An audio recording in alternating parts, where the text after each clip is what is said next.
Ma'asyiral muslimin wal muslimat, para pemirsa Bali Mengaji yang dirahmati Allah Azza wa Jalla. Demikian juga para pemirsa yang sudah bergabung dari MKH TV dan yang lainnya. Mudah-mudahan di kesempatan yang berbahagia dan mulia ini Allah Azza wa Jalla memberikan kita taufiknya dan hidayahnya. Mudah-mudahan bisa istiqamah terus di atas petunjuk Allah dan petunjuk Rasulullah sallallahu alaihi wasallam. Kemudian tidak lupa juga kita memperbanyak salawat dan salam bagi Rasul kita yang mulia, Nabi kita, Nabi besar Nabi Muhammad sallallahu alaihi wa ala alihi wa sahbihi ajma'in. Para pemirsa yang dimuliakan oleh Allah Azza wa Jalla yang sudah bergabung di kesempatan malam hari ini, dengan izin Allah Azza wa Jalla kembali kita di dalam 4 kaidah dalam memahami tauhid, dan kita sudah selesaikan muqaddimah. Sekarang akan kita ambil poin yang kedua dengan izin Allah Azza wa Jalla. Qala rahimahullah, i'lam arsyadaka Allah li ta'atihi. Ketahuilah, mudah-mudahan Allah Azza wa Jalla membimbingmu untuk berbuat taat kepadanya. Annal hanifiyyata millata Ibrahim. Sesungguhnya Hanifiyah itu adalah agama Ibrahim. An ta'budallah mukhlishan lahuddin. Engkau beribadah kepada Allah Azza wa Jalla dengan memurnikan seluruh macam bentuk ibadah itu hanya kepadanya. Kama qala ta'ala, sebagaimana firman Allah Azza wa Jalla dalam surat Az-Zariyat ayat yang ke-56, wa ma khalaqtul jinna wal insa illa liya'budun. Tidaklah aku menciptakan jin dan manusia melainkan agar mereka semua beribadah hanya kepadaku. Di sini Syekh rahimahullah kembali mendoakan bagi penuntut ilmu. Maka di sini pelajaran guru, bagaimanapun seorang murid, doakan dia mendapatkan kebaikan. Arsyadakallah, semoga Allah membimbingmu li taati, untuk taat. Apa itu taat? Imtithalul awamir. Yang namanya taat itu melaksanakan perintah. Wajtinabun nawahi, menjauhkan larangan. Itu nama taat, patuh. Annal hanifiyyata millati Ibrahim. Sesungguhnya Hanifiyah itu agamanya Nabi Ibrahim alaihissalatu wassalam. Jadi Allah Azza wa Jalla perintahkan kita mengikuti agama Nabi Ibrahim. Sebagaimana suratun Nahl ayat 123, "Tsumma auhayna ilaika an ittabi' millata Ibrahim hanifa wa ma kana minal musyrikin." Kemudian kami wahyukan kepadamu ya Muhammad, ikutilah agama Ibrahim itu. Kenapa? Karena agama Ibrahim itu agama yang hanif. Ya, agama Ibrahim itu agama yang hanif. Dan dia bukan termasuk orang-orang yang syirik. Apa itu Hanifiyah? Agama Ibrahim alaihissalatu wassalam. Hanif adalah al-muqbil ala Allah, yang semata-mata menghadap kepada Allah saja, yang berpaling dari selain Allah. Ini makna Hanif. Dengan hatinya hanya kepada Allah, amalannya hanya untuk Allah, niat dan tujuannya hanya untuk Allah, tidak pernah untuk selain Allah. Maka itu sebabnya Allah Azza wa Jalla perintahkan kita ikuti agama Ibrahim itu. Karena apa? Agamanya agama tauhid, yang memurnikan segala macam bentuk ibadah hanya kepada Allah Azza wa Jalla.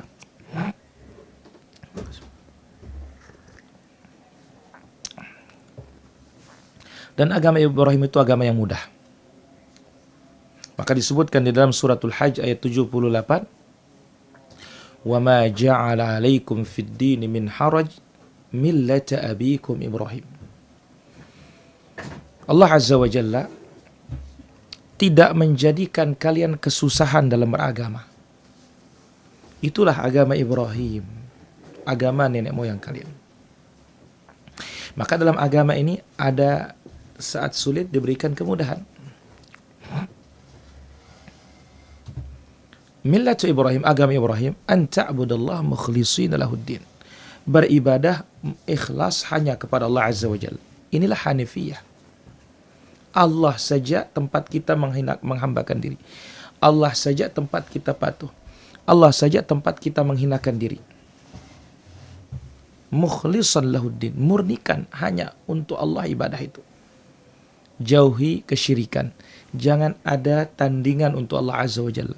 Jangan ada kongsi untuk Allah Azza wa Jalla. Karena ibadah itu kalau terkontaminasi, tercampuri oleh syirik, dia bisa batal. Ya. Kalau tercampuri syirik, dia bisa batal. Fala takunu ibadah. Tidak akan menjadi ibadah satu perkara itu atau satu ibadah itu illa idza kanat salimatun minasyirikil akbar al asghar, melainkan ibadah itu harus bersih dari syirik kecil dan syirik besar. Jadi murni hanya untuk Allah Azza wa Jalla. Dan ini ditegaskan oleh Allah dalam surat Al-Bayyinah ayat yang kelima. Wa ma umiru. Tidaklah seluruh manusia ini diperintahkan oleh Allah Azza wa Jalla. Apa perintah Allah untuk seluruh manusia? Illa liya'budullaha mukhlishin lahuddin. Melainkan beribadah kepada Allah, memurnikan ibadah itu hanya untuk Allah Azza wa Jalla. Hunafa, condong kepada tauhid, jauh dari syirik. Hanif itu mukhlis, ikhlas, murni ibadahnya untuk Allah, maka dikatakan hanif. Ibadah inilah yang diperintahkan oleh Allah kepada seluruh makhluk. Murnikan hanya untuk Allah. Sebagaimana dalam surat Az-Zariyat ayat 56, "Wa ma khalaqtul jinna wal insa illa liya'budun." Aku tidak menciptakan jin dan manusia melainkan agar mereka beribadah hanya kepada Aku. Jadi ingat, ibadah tidak dinamakan ibadah kecuali bersih dari syirik. Aku tidak menciptakan jin dan manusia melainkan agar mereka beribadah kepada Aku. Apa arti ya'budun? Yufriduni bil ibadah. Diesakan Aku dalam ibadah. Maka di sini hikmah Allah menciptakan kita di alam semesta ini. Tujuan Allah menciptakan kita dalam semesta ini, ibadah hanya kepada Allah. Dengan ikhlas. Ya. Nah, maka manusia ini terbagi menjadi dua. Ada yang melaksanakan, ada yang tidak melaksanakan. Tetapi ingat, hikmah kita diciptakan di alam semesta ini, inilah dia. Semua harus menghambakan diri kepada Allah. Semuanya harus memurnikan ibadahnya hanya kepada Allah. Maka siapa yang beribadah kepada selain Allah, dia telah menyelisihi hikmah dirinya diciptakan. Dia telah menyelisihi perintah Allah dan telah menyelisihi syariat Allah Azza wa Jalla.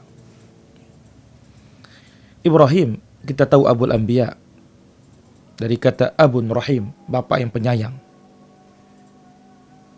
Dia merupakan bapak dari nabi-nabi yang datang sesudahnya. Jadi nabi-nabi yang datang setelah Nabi Ibrahim itu keturunan beliau.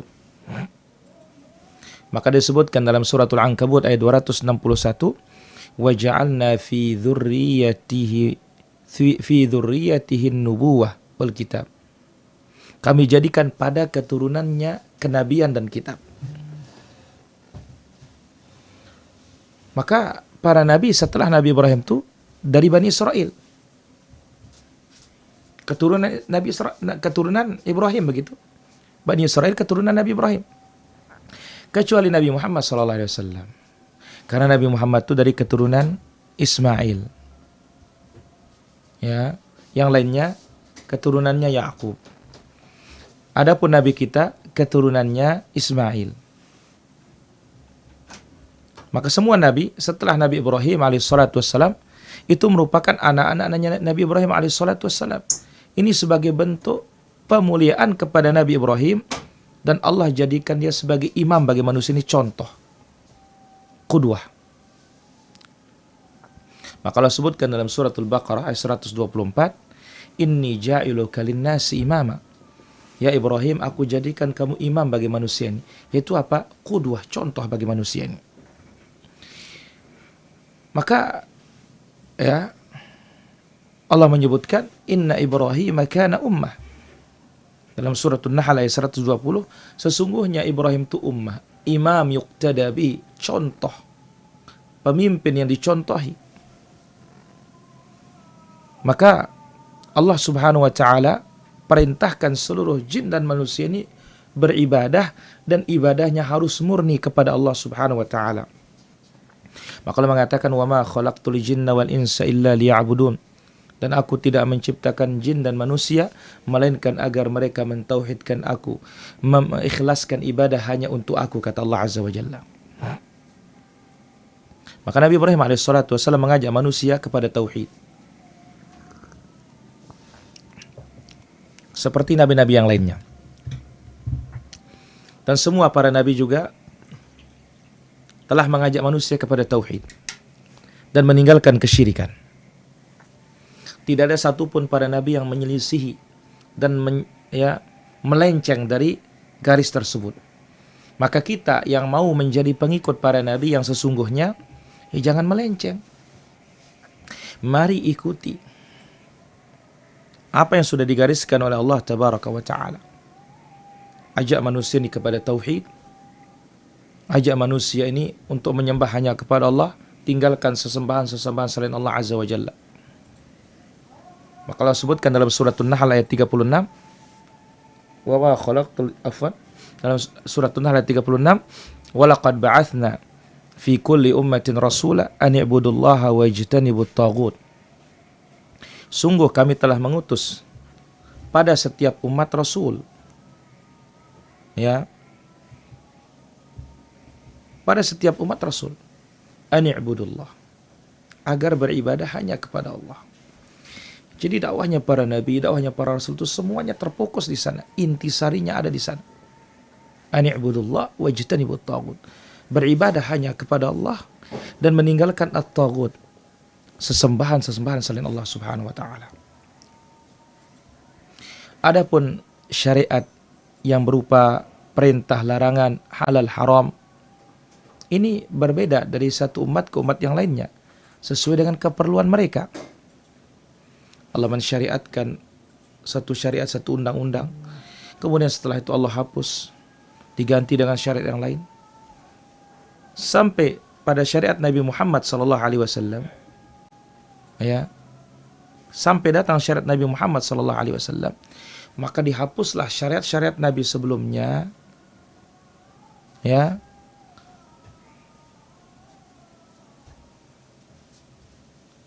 sampai hari kiamat. Yang tersisa hanya syariat Nabi Muhammad SAW. Adapun prinsip dakwah, pokok dakwah tidak pernah berubah. Berbicara tentang tauhid, itu tidak dihapus dan tidak pernah akan terhapus. Agama mereka satu, agama Islam. Itu memurnikan ibadah hanya kepada Allah Subhanahu wa taala. Adapun syariat keseharian ada yang berbeda. Dan itu sudah dihapus syariat-syariat sebelumnya. Adapun tauhid dan akidah, sejak Nabi Adam alaihissalam sampai Nabi kita Nabi Muhammad sallallahu alaihi wasallam, semuanya mengajak kepada ani'budullah wajtanibut taghut. Beribadah hanya kepada Allah Subhanahu wa taala, tinggalkan sesembahan-sesembahan selain Allah Subhanahu wa taala. Maka ibadah kepada Allah Azza wa Jalla tauhid. Berarti apa? Taat. Setiap waktu dengan apa yang telah diperintahkan oleh Allah Subhanahu wa taala.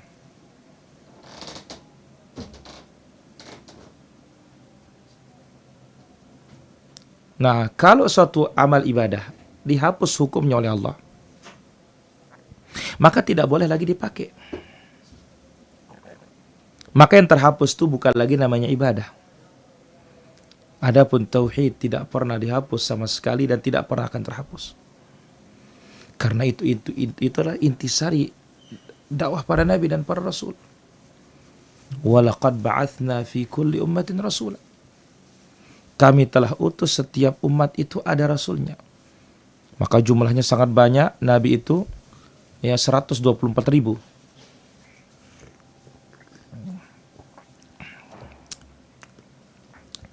Dari 124.000 itu 315-nya Rasul. Ini adalah jamun ghafir, jumlah yang sangat banyak. Dan subhanallah, semuanya itu dakwahnya ani'budullah wajtanibut taghut. Beribadah hanya kepada Allah, tinggalkan segala taghut. Maka Allah mengatakan wa im min ummatin illa khala fiha nadhir. Tidak ada satu umat pun yang sunyi dari pembawa peringatan. Selalu ada. Kenapa? Karena Allah Subhanahu wa taala menjelaskan dalam Al-Qur'an, rusulan mubasysyirin wa mundzirin. Ini fungsi para rasul nih. Rusulan mubasysyirin, para rasul mubasysyirin, membawa kabar gembira. Wa mundzirin, membawa kabar menakutkan. Li'alla yakuna lin-nasi 'alallahi hujjatun ba'da ar-rasul. Ketika Allah mengutus Rasul, tidak ada alasan bagi manusia ini untuk maksiat. Tidak ada alasan bagi manusia ini untuk berbuat kejahatan. Karena ingat, kalau tidak ada pembawa peringatan, masih ada uzur hari kiamat. Karena Allah Azza wa Jalla berfirman, وَمَا كُنَّا مُعَذِّبِينَ حَتَّى نَبْعَثَ رَسُولًا. Kami tidak menyiksa suatu kaum sampai kami mengutus utusan. Nah, ketika Allah utus para Rasul, udah tidak ada alasan bagi manusia ini untuk durhaka kepada Allah Subhanahu wa taala. Semuanya harus patuh dan taat kepada Allah Azza wa Jalla. Ini poin yang pertama. Poin yang kedua. Ini poin yang ketiga berikutnya. Poin pertama adalah yaitu unwanus sa'adah. Tanda-tanda kebahagiaan. Kalau berdosa, istighfar. Kalau diuji, bersabar. Kalau mendapat kenikmatan, dia bersyukur. Kemudian yang kedua, dijelaskan oleh Musannif rahimahullah, Hanifiyah itu adalah agama Nabi Ibrahim. Apa agama Nabi Ibrahim? Beribadah hanya kepada Allah dan meninggalkan sesembahan-sesembahan selain Allah Subhanahu wa taala. Poin yang ketiga. Fa idza arafta anna Allah khalaqaka li'ibadati. Kalau kita mengetahui tujuan kita diciptakan, bahwasanya tujuan kita adalah beribadah hanya kepada Allah. Tujuan kita adalah tauhid. Fa'alam annal ibadata la tusamma ibadah. Ketahuilah ibadah itu tidak dinamakan ibadah illa ma'at tauhid, kecuali harus dengan syarat tauhid. Kama anna salata la tusamma salatan illa ma'at taharah. Sebagaimana salat tidak dinamakan salat kecuali dibarengi dengan bersuci. فَإِذَا دَخَلَ الشِّرْكُ فِي الْعِبَادَةِ فَسَدَتْ كَالْحَدَثِ إِذَا دَخَلَ فِي الطَّهَارَةِ. Apabila masuk kesyirikan dalam ibadah, maka rusaklah ibadah itu sebagaimana hadas apabila masuk pada taharah, rusaklah taharah tersebut. Al-Musannif di sini kalau menjelaskan, kalau kita sudah tahu makna ayat wa ma khalaqtul jinna wal insa illa liya'budun. Tidaklah aku menciptakan jin dan manusia melainkan agar mereka beribadah kepadaku. Kita ini kan manusia, maka kita masuk dalam ayat ini. Kita tahu dari sini Allah tidak menciptakan kita sia-sia untuk berpoya-poya di dunia ini, bersenang-senang, bersenda gurau, cekikikan, tidak. Atau Allah Azza wa Jalla tidak pula menciptakan kita untuk makan dan minum saja. Senang-senang, melanglang buana, pergi kiri, pergi kanan, senggol kiri, senggol kanan. Bukan itu tujuan Allah menciptakan kita. Allah ciptakan kita dengan tujuan yang paling mulia, ibadah. Menghambakan diri kepada Rabbul Alamin Tabaraka wa Ta'ala. Maka Allah Azza wa Jalla berikan kita berbagai macam fasilitas. Buktinya sekarang yang di Bali bisa mengaji, sementara saya di Lombok. Fasilitas. Untuk apa? Syukuri ini bagaimana ibadah kita murni hanya untuk Allah Azza wa Jalla.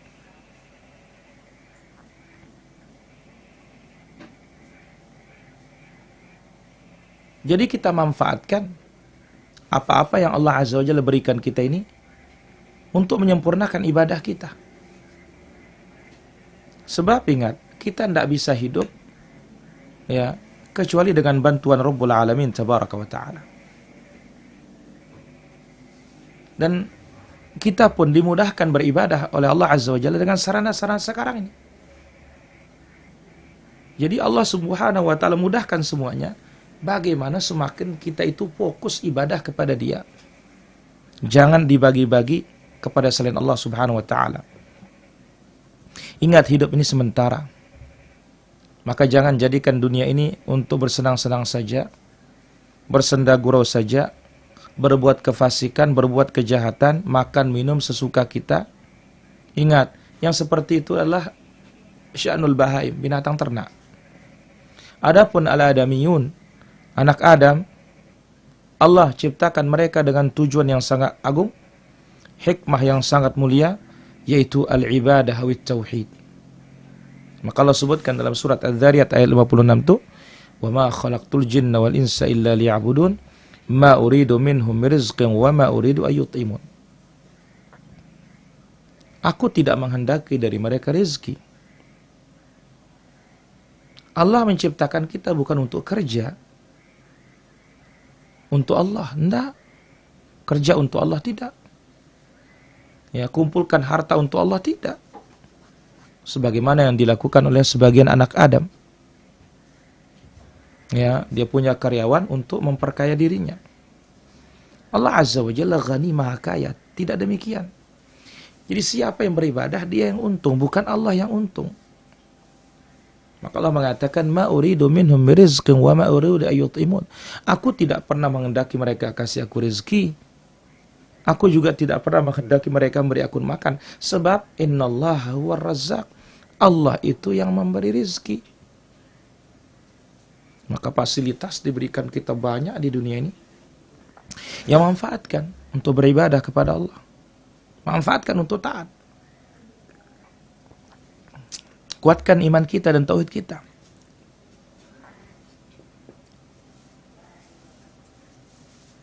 Jadi Allah Subhanahu wa taala, Dia kasih makan, tidak perlu makan dia. Allah Maha Kaya, tidak memerlukan segala-galanya. Dan apa yang Allah kasih kita semua itu tidak mengurangi apa yang ada pada diri Allah Azza wa Jalla. Allah tidak pernah memerlukan kita. Kita yang perlu kepada Allah. Kita yang perlu ibadah sebenarnya. Maka di antara rahmat Allah Azza wa Jalla, Allah perintahkan kita ibadah karena maslahat kita. Karena kalau kita beribadah kepada Allah Azza wa Jalla, Allah akan memuliakan kita dengan balasannya. Allah muliakan kita dengan pahalanya. Maka ibadah itu sebab kemuliaan anak Adam, dunia maupun akhirat. Nah, dengan demikian siapa yang coba mendapat manfaat dari ibadah itu? Yang mendapat manfaat kita sendiri sebagai hamba. Adapun Allah Subhanahu wa taala, ya,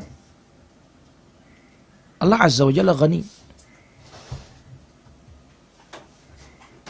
Allah Azza wa Jalla Maha Kaya. Tidak memerlukan apa-apa. Maka dikatakan fa'lam, ketahuilah, annal ibadata la tusamma ibadah illa ma'at tauhid. Ibadah tidak dinamakan ibadah kecuali dibarengi dengan tauhid. Sebagaimana solat tidak dinamakan solat kecuali dibarengi dengan toharah. Nah, kita tahu sekarang, kita sadar bahwasanya Allah menciptakan kita untuk ibadah. Maka ketahuilah ibadah tidak akan sah dan tidak diridhoi oleh Allah kecuali dilengkapi dengan dua syarat. Kurang salah satunya, maka tidak ada gunanya ibadah itu. Satu, ikhlas. Murni untuk Allah, jangan ada tandingan Allah di dalamnya. Kalau tercampur ada tandingan Allah di dalamnya, batal. Seperti bersuci, kalau kita buang angin, kalau kita kencing, buang air besar, batal dia. Demikian juga kalau kita beribadah, ada kesyirikannya, batal ibadah kita. Yang kedua, harus ibadah yang kita praktikkan itu mengikuti contoh dari Nabi SAW. Kalau tidak ada contoh dari Nabi SAW juga batal. Tertolak sia-sia. Dan itulah dikatakan perkara bid'ah dalam agama. Itu sebabnya Rasulullah SAW bersabda dalam lafaz Imam Muslim, ya, man amila amalan laisa alaihi amruna fahuwa raddun. Siapa mempraktikkan suatu amalan laisa alaihi amruna, yang bukan dari agama kami, bukan dari perintah kami, maka ditolak oleh Allah Subhanahu wa taala. Jadi ibadah yang karena Allah itu harus mengikuti contoh dari Rasulullah sallallahu alaihi wasallam. Jangan pakai pikiran kita. Jangan anggap baik karena orang menganggapnya baik. Ingat kata Imam Syafi'i rahimahullah, "Man istahsana faqad syara'." Siapa menganggap sesuatu itu baik dengan akalnya, dia berarti membuat syariat. Jadi selama suatu perbuatan kita gunakan mendekatkan diri kepada Allah, mengharapkan pahala, tapi tidak ada petunjuk dari Nabi SAW, itulah perkara bid'ah dalam agama, tidak mendapat manfaat bagi pelakunya, justru akan memudaratkan dia, bahkan karena dia maksiat, dan meskipun dia berprasangka itu mendekatkan dirinya kepada Allah Subhanahu wa taala. Jadi dua syarat ini mesti ada, yaitu al-ikhlas, ya, kemudian al-mutaba'ah. Ikhlas, kemudian al-ittiba', mengikuti contoh dari Nabi sallallahu alaihi wasallam. Nah, ibadah ini kalau kemasukan syirik batal. Kemudian keikhlasan ibadah tersebut, yang mana ibadah itu tidak ada contoh dari Nabi SAW, juga batal. Tanpa kedua syarat ini sia-sia amalan manusia, karena tidak di atas syariat Allah, dan Allah tidak akan menerimanya kecuali dia di atas syariat kitabnya maupun melalui lisan nabinya sallallahu alaihi wasallam. Maka tidak ada yang wajib untuk kita contoh dalam kehidupan ini kecuali Rasul sallallahu alaihi wasallam. Adapun selain Rasul sallallahu alaihi wasallam, ya, dia boleh ditaati, dia boleh diikuti kalau dia taat dan ittiba kepada Nabi sallallahu alaihi wasallam. Adapun kalau menyelisihi Nabi sallallahu alaihi wasallam, tidak berhak untuk ditaati sama sekali. Maka itu sebabnya Allah menyebutkan wa atiiullah wa atiir rasul wa ulil amri minkum. Patuh kepada Allah, patuh kepada Rasul dan para pemimpin, dan tanpa mengatakan dan patuhlah kepada para pemimpin. Maka itu sebabnya Nabi sallallahu alaihi wasallam ketika dikisahkan tentang pasukan yang dipimpin oleh salah seorang di antara mereka, mereka disuruh untuk masuk ke dalam api. Apa kata Nabi sallallahu alaihi wasallam? Nabi sallallahu alaihi wasallam menyebutkan, ya, lau ata'uhum lau dakhaluha ma kharaju minha. Andai kata mereka disuruh masuk ke dalam api, andai kata mereka taati pemimpinnya masuk ke dalam api, mereka tidak akan pernah keluar dari api neraka. Lalu Nabi menyebutkan innamat ta'atu fil ma'ruf. Ketaatan itu, ya, fil ma'ruf, hanya dalam kebaikan. Ya, innamat ta'atu fil ma'ruf. Ketaatan itu hanya dalam kebaikan. Jadi tidak ada yang berhak ditaati secara mutlak kecuali baginda Rasulullah sallallahu alaihi wasallam. Selain itu harus terikat. Kalau taat kepada Allah kita taati, kalau tidak taat kepada Allah tidak boleh kita taati. Inilah dia dikatakan al-ibadah as-sahihah, ibadah yang benar. Saya kira demikian para pemirsa yang dirahmati Allah Subhanahu wa taala, teman-teman yang ada di Bali Mengaji, demikian juga para pemirsa yang lainnya. Semoga apa yang kita ambil bermanfaat. Wassallallahu ala nabiyina Muhammad wa ala alihi washabihi ajma'in. Walhamdulillahi rabbil alamin. Kalau ada tanya jawab kalau ada pertanyaan kami persilahkan. Baik Ustaz, jazakallahu khairan atas penjelasannya, dan kita buka pertanyaan mungkin via Zoom dulu Ustaz. Ya, silakan. Mungkin bagi pertanyaan via Zoom silakan Ustaz.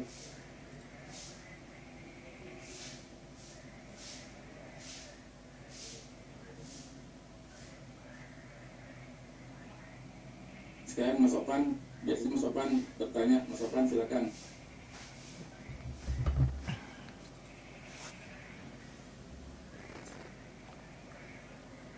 Di YouTube juga nggak ada Ustaz, di Zoom juga kayaknya nggak ada. Baik, ada satu pertanyaan dari Malaysia di sini. Masya Allah. Bagaimana hukumnya seorang bapak semasa hidupnya ngasih hanya satu anak tanah warisannya, Sementara anak yang lain nggak dapat, apakah tanah itu harus dibagi supaya dapat? Ya haruslah. Kenapa? Karena urusan harta ini Allah Azza wa Jalla tidak melepasnya kepada bapak. Allah Azza wa Jalla tidak melepasnya kepada manusia. Maka disebutkan dalam suratul Baqarah, kutiba alaikum idza hadara ahadakumul maut in taraka khairanil wasiyatu lil walidaini wal aqrabin. Allah perintahkan kalian apabila ada yang mau meninggal dunia, seorang di antara kalian, jikalau dia meninggalkan kebaikan sebagai wasiat untuk kedua orang tua dan kerabatnya. Nah, ini awalnya dahulu ya, orang tua boleh membagi warisan itu sendiri. Tapi setelah itu turun firman Allah Azza wa Jalla dalam surat An-Nisa, yusikumullahu fi auladikum lidzakari mithlu hadzil unthayain.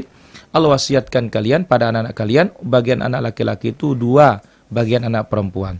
Nah, dengan demikian bapak apabila dia tidak adil, maka harus diperbaiki ya pembagiannya tersebut. Lihat hukum dunia saja ada namanya PK.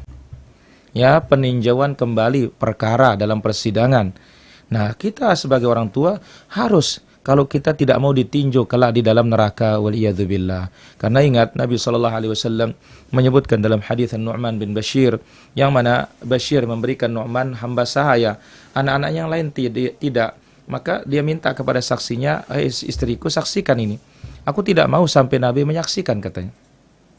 Sesampainya kepada Nabi SAW, Nabi tanya dia, akullu waladika nahaltah, apakah semua anakmu kamu kasih? Oh tidak. Lalu Nabi SAW menyebutkan, apakah kamu ingin semua anakmu mencintaimu? Pengen ya Rasulullah.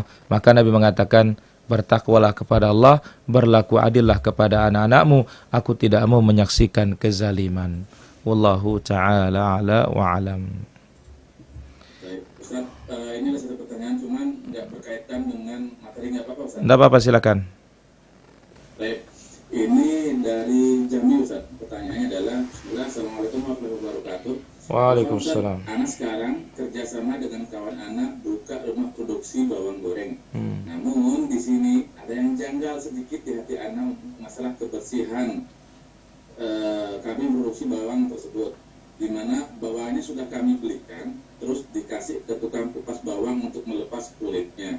Nah, setelah selesai dikupas bawangnya, kami ambil kembali dari tukang kupas itu. Dan setelah kami ambil bawangnya, dibawa ke rumah produksi. Begitu sudah di rumah bawangnya langsung kami iriskan untuk digoreng tanpa dicuci terlebih dahulu. Di sini yang membuat hati anak sedikit janggal. Pernah anak tanyakan sama teman anak ini, mengapa bawangnya tidak dicuci terlebih dahulu? Beliau menjawab, kalau dicuci bawangnya akan berpengaruh dengan kualitasnya, nanti kurang bagus hasil gorengannya. Begitu Ustaz. Dengan demikian, bagaimana hukumnya Ustaz menjual barang tersebut? Baik, kita katakan bahwasanya asal tidak nyata kotorannya tidak ada masalah. Sebab apa? Lihat Nabi SAW perintahkan kita ketika makan, idza saqatat min yadi ahadikum luqmatan, apabila jatuh makanan dari sesuap makanan dari tangan seorang di antara kalian, wal ya'khudhu, ambil dia, wal yumit ma bihi minal adza, singkirkan yang kotor, wal ya'kulhu, langsung makan, apalagi ini digoreng. Nah, ini kan ditambah minyak lagi. Ya, lebih bersih lagi ketimbang sekedar dibuang ya bekas tanahnya langsung dimakan ini. Ya, jadi ini tidak ada masalah. Wallahu taala ala wa alam. Baik Ustaz, itu pertanyaan terakhir kayaknya Ustaz. Mungkin di Zoom ada yang bertanya, silakan Fadal. Silakan Mas Sofan. Azhar Kasih, ada yang bertanya? Azhar Kasih di Zoom. Silakan teman-teman yang ingin berdialog interaktif. Kami buka kesempatan di 0811 390110. Sekali lagi teman-teman ya yang ingin berdialog interaktif, kami berikan kesempatan di sesi yang kedua ini di 0811 390110. Sekali lagi. Assalamualaikum Ustaz. Baik, waalaikumsalam warahmatullahi wabarakatuh. Ustaz, ini Ana mau bertanya perihal Quran surat At-Tolak ayat 2-3 Ustaz. Barang siapa takwa kepada Allah, niscaya Allah akan membuka pintu pintu rezeki dari arah yang tidak disangka-sangka. Itu apa? Itu ada yang pernah bilang sama anak, kalau surat itu tuh untuk ayat khusus untuk janda, Ustaz. Baik, ditunggu. Baik, ditunggu jawabannya. Kita katakan bahwasanya mengatakan demikian itu khusus untuk janda katanya, subhanallah. Ya, kalau seperti itu kita rame-rame saja nikahin janda ya. Allah musta'an. Ya, ingat kaidah dibawa oleh para ulama kita, al-ibratu bi umumil lafzi la bi khususis sababi. Sekiranya ada sebabnya khusus, maka kaidahnya yang menjadi ukuran telah keumuman lafaz, bukan kekhususan sebab. Ini lafaznya umum, wa may, man, syartiyah, syarat. Ya, syarat siapapun, intinya sekarang laksanakan yang disyaratkan, bertakwa kepada Allah Subhanahu wa taala. Wallahu taala ala wa alam. Kami persilakan bagi para penelpon di 0811 390110. Sekali lagi di 0811 390110. Baik, kita angkat satu penelpon di sini. Ya, halo. Halo, Assalamualaikum Ustaz. Waalaikumsalam warahmatullahi. Dari mana? Dari Medan Ustaz. Dari Medan, silakan pertanyaannya. Apakah boleh Ustaz kita nerima sumbangan dari acara akikah anak kita Ustaz? Baik, disujud. Ya. Ditunggu jawabannya. Waalaikumsalam warahmatullahi. Ada orang kasih sumbangan dari acara akikah anak kita, tidak ada masalah. Yang penting kita tidak minta sumbangan. Jadi hukumnya adalah qabulul hadiyah, menerima hadiah itu adalah hukumnya boleh. Wallahu ta'ala ala wa alam. Baik, kami silakan bagi para pemirsa demikian yang tergabung melalui Zoom, kami persilahkan yang ingin berdialog interaktif. Ada lagi? Min? Apa dari Min? Dari Zoom belum ada, Ustaz, belum ada lagi. Baik. Dari yang lain. Baik, kita ambil sini satu pertanyaan. Apakah boleh orang yang non-muslim berkorban? Siapa yang berkorban dari orang luar Islam di dunia, maka dia mendapatkan kebaikannya segera di dunia. Tapi tentu korbannya tidak diterima oleh Allah Azza wa Jalla. Kenapa? Karena syarat diterimanya amal ibadah itu tidak ada pada dirinya. Wallahu ta'ala ala wa alam. Kemudian pertanyaan lagi berikutnya di sini. Assalamualaikum warahmatullahi wabarakatuh. Kalau orang menyembelih pada hari kedua tanggal 11, apa boleh orang yang berkorban untuk motong kuku maupun rambut pada tanggal 10? Ya enggak boleh.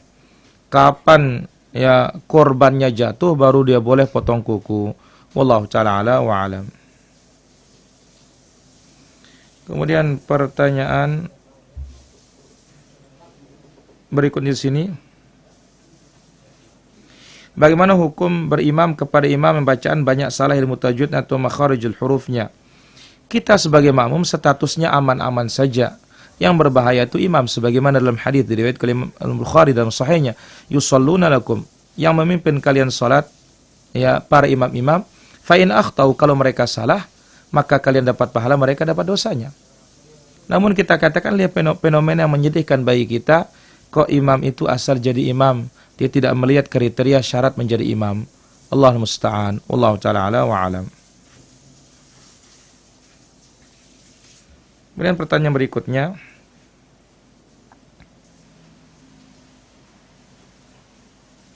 Apakah ba'dal asar pada tanggal 9 Dzulhijjah itu waktu mustajab?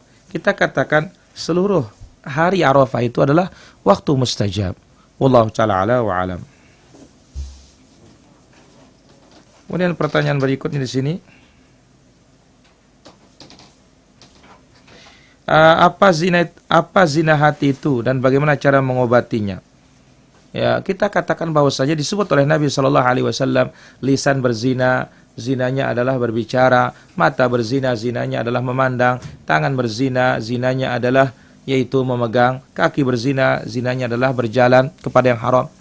Nah, hati bisa berzina? Iya. Apa itu? Yaitu ketika dia berangan-angan untuk berbuat dosa dan salah. Tetapi ingat, apa yang diangan-angankan itu belum dicatat. Sampai diperbuat baru dicatat. Ya. Wallahu ta'ala ala wa alam. Kami persilakan, ada lagi pertanyaan? Ustaz, ada pertanyaan, Ustaz. Ya, Yusuf, beliau bertanya, Afwan Ustaz, bagaimana cara mengatasi diri yang lagi futur? Baik. Orang yang lagi futur, pertama dia berdoa kepada Allah Azza wa Jalla. Ya muqallibal qulub, perbanyak. Ya muqallibal qulub, tsabbit qalbi ala dinika. Ya muthabbital qulub, tsabbit qalbi ala dinika. Ya musarrifal qulub, sarrif qalbi ala ta'atika. Kemudian yang kedua, ya, bantu diri kita dengan teman-teman. Ya, teman-teman yang baik. Teman-teman yang patuh dan taat kepada Allah Azza wa Jalla. Sebab Al-Imam Syafi'i rahimahullah ta'ala memberikan nasihat ketika mendapat teman yang baik itu, maka pegang dia. Ya. Kenapa? Karena ini disebut oleh Nabi SAW, al-mar'u ala dini khalilih. Orang itu beragama sesuai dengan agama temannya. Falyanzur ahadukum man yukhalil. Maka hendaklah setiap orang melihat siapa yang akan dijadikan teman.